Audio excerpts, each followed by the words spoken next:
Et nous allons faire un point sur cette aide humanitaire avec nos invités. Nous sommes en direct de Gaza. Bonsoir Jean-Guy Watteau. Vous êtes chef de mission de Médecins sans frontières pour la Palestine et Jérusalem. Vous êtes à Der El-Bala. Et avec moi en plateau, Elena Ranchal. Bonsoir. Vous êtes directrice des opérations internationales de Médecins du Monde. Déjà, Jean-Guy Watteau, vous qui êtes sur place, est-ce que vous êtes inquiet après la diffusion de ces vidéos d'otages israéliens? Est-ce que vous craignez que l'aide se tarisse, se raréfie?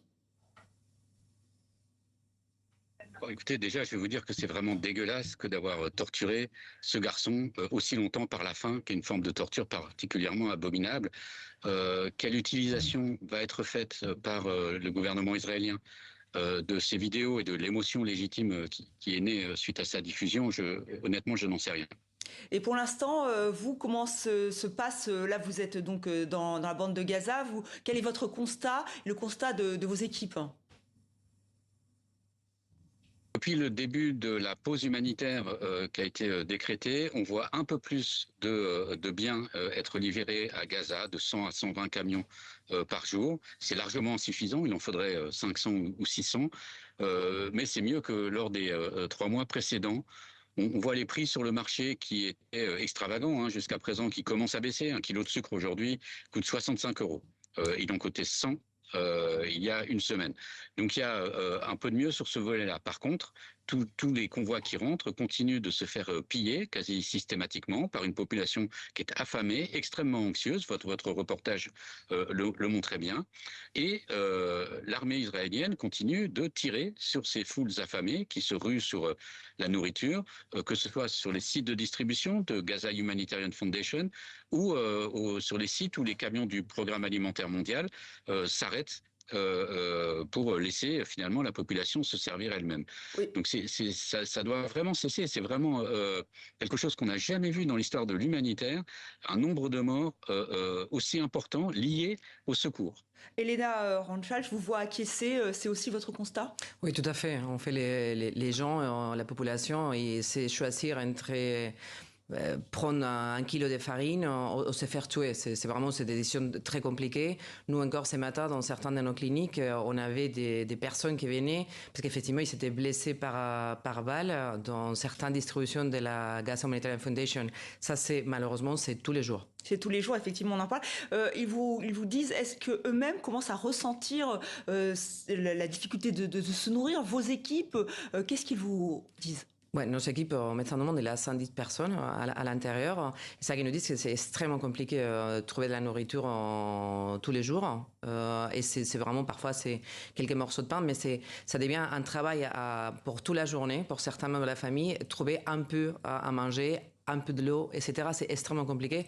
Et moi, je les vois dans nos équipes, la situation physique se dégrade, sans parler, bien évidemment, de la situation psychologique, c'est terrible. Alors, Jean-Guy Watteau, vous devez constater la même chose, on l'imagine.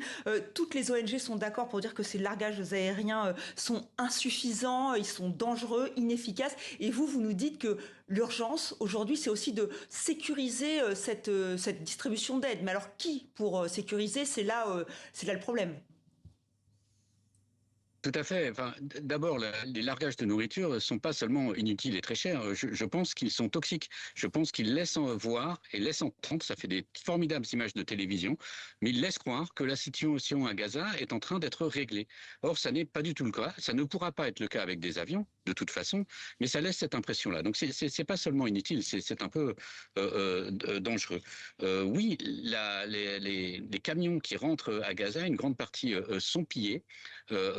Par une population affamée. Il ne s'agit pas de pillage par le Hamas. Personne n'a évoqué ça, personne n'a documenté ça.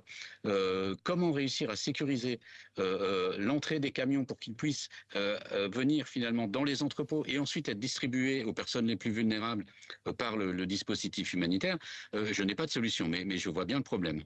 Voilà, le problème de sécuriser donc cette aide. Elena Ranchal, les ONG estiment qu'il faudrait reprendre. D'ailleurs, les camions, ils sont là, ils attendent en fait de pouvoir passer. Il y avait 500 camions pendant la trêve. Il en faudrait combien aujourd'hui? Il Il faudrait beaucoup plus. En fait, avant octobre 2023, il y avait déjà, Gaza était soumis à un blocus et il y avait 500 camions qui rentraient par jour. Maintenant, vu les besoins, il faudrait beaucoup plus. Et la solution, elle est là. Il y a énormément de camions. Nous, on a des camions qui attendent et qui attendent. Il y a de la nourriture qui est en train de pourrir, des médicaments qui sont en train de périmer. Et j'ajouterais ça que dit mon collègue de Médecins sans frontières, c'est que les largages, par exemple, ça qui vient être fait avec des images, des coms fantastiques, en fait, c'est l'équivalent à quelques camions. Il y a des centaines qui attendent la frontière. De toute façon, la solution, soi-disant, c'est facile, c'est ouvrir les frontières. Israël a la capacité logistique de faire ça. Ça qui manque, c'est la volonté politique. Et une autre chose importante, c'est que dans les largages, au-delà d'effectivement que ça devient très dangereux pour la population, parce que c'est une population affamée, désespérée, on ne peut pas tout larguer. Qu'est-ce qu'on fait, nous, les organisations médicales? On ne peut pas larguer des médicaments pour que les gens les récupèrent. De toute façon, que la solution, elle n'est pas là. La solution, elle est à quelques kilomètres. C'est ouvrir. Au moment qu'il y a énormément d'aide humanitaire qui rentre, ça va se sécuriser petit à petit.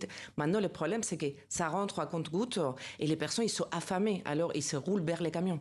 Et Jean-Guy Watteau, vous êtes d'accord? Vous dites que c'est un cache-misère, ces largages aériens. Il faut ouvrir ces points de passage aux frontières.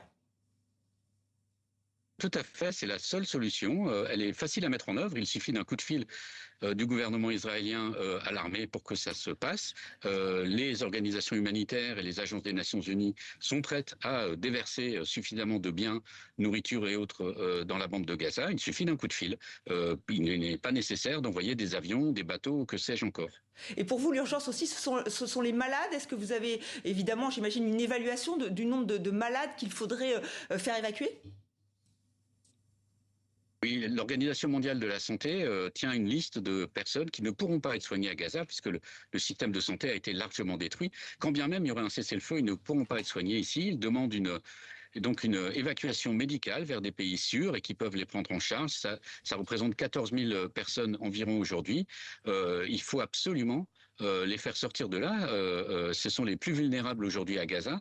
Tout le monde est vulnérable évidemment, mais eux ont des maladies graves qui mettent leur vie en danger. Donc oui, moi j'appelle la France, puisqu'on est sur une chaîne française, à ouvrir les portes de ces hôpitaux et à prendre sa part de la charge de ces malades qui ont besoin de soins.